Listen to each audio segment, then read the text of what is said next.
What's going on, guys? In this video I'm going to look at Nano Dimension, or Nndm. We're going to look at an upcoming event. I'm going to show you what I'm watching on the chart, and I'm also going to feature a video clip from Nano Dimension's own YouTube page. If you like these videos, you know what to do. Let's get started right on with this, and let's look at this upcoming event. And we have an upcoming conference in October 19th. This is going to be in New York City with the Think Equity event. And this conference gathers industry insiders, investors, and leading executives for a full day of company presentations, one-on-one investor meetings, networking, and more. Featured sectors include AI technology, biotechnology, EV and EV infrastructure, metals, mining, and energy. And attendees of this event will have the opportunity to hear from Nndm's leadership on how the company has grown to date and prospects for future disruption, growth, and industry leadership. Now, Yoav Stern, the CEO of Nano Dimension, commented that we are looking forward to engaging with investors, long-standing, new, returning, and prospective. The revenue performance is clear. We have had exceptional growth with revenue for the first half of 2023, approaching approximately 60 million on an annual basis. Compared to revenue for 2022 of around 43.6 million, most of the growth generated organically. We're looking forward to having another good experience at the Think Equity conference with meaningful conversations with investors, shareholders, and analysts. Now, there is a link to sign up, but I believe you have to be a big time investor, but I'll try to follow through with this in the future. Now, looking at Nano on the chart, we have been for about a year now in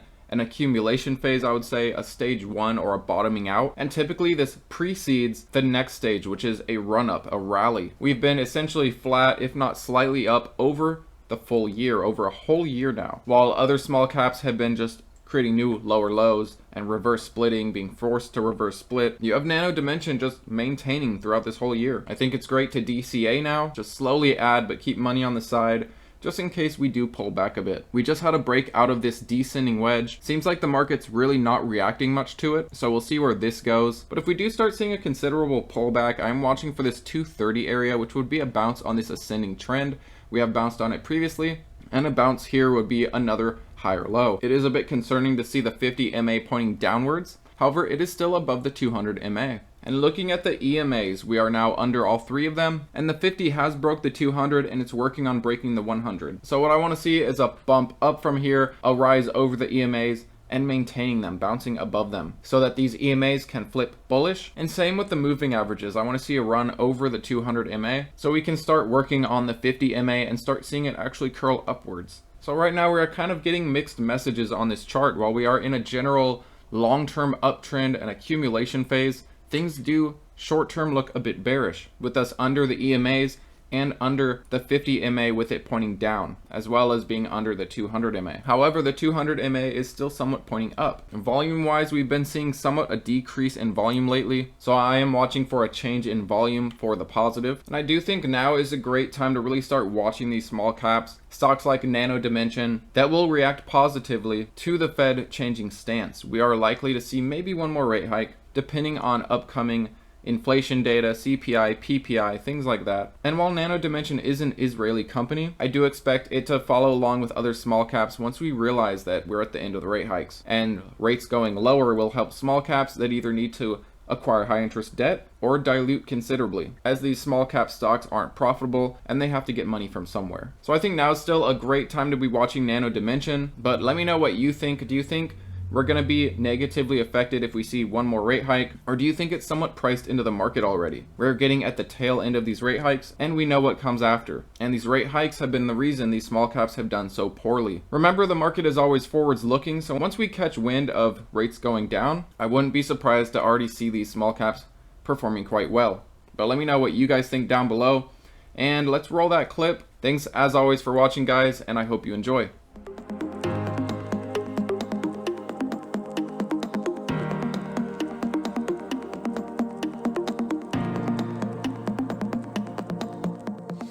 Nano Dimension has three labs we refer to as innovation laboratories. They're based over in our corporate headquarters over in Israel.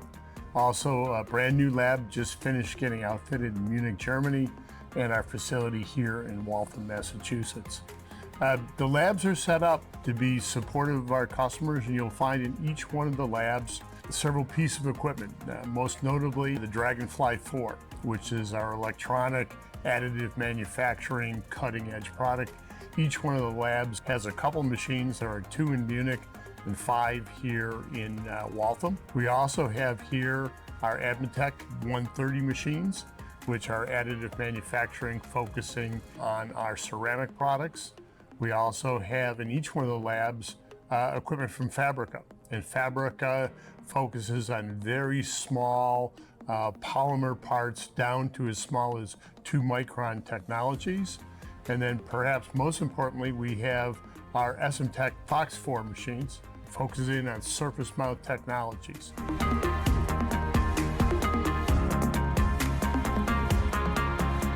Each of the labs really focuses on accomplishing 3 major missions.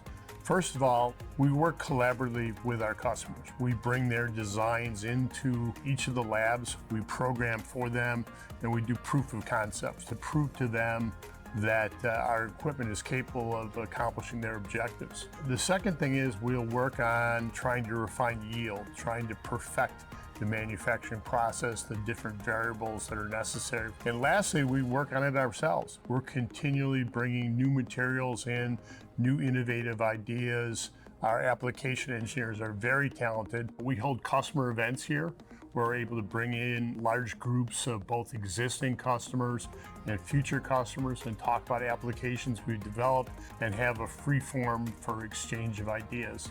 Additionally, we're starting to work with colleges here in the U.S., developing curriculum for college professors to teach both additive manufacturing for both electronics and for ceramics, and providing an environment which we can bring students in to work with our own team of engineers to help them both learn how to design, how to accomplish part production, but also how to try innovative new ideas. We have a couple of PhD students that are here working on their thesis using our equipment and working to develop new technologies that are there.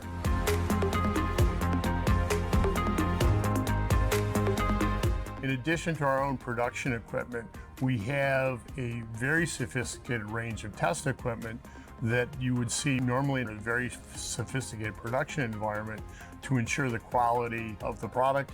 I want to welcome anyone that has an interest in coming to our lab. Come in and see our equipment, let our applications engineers actually show you parts being made.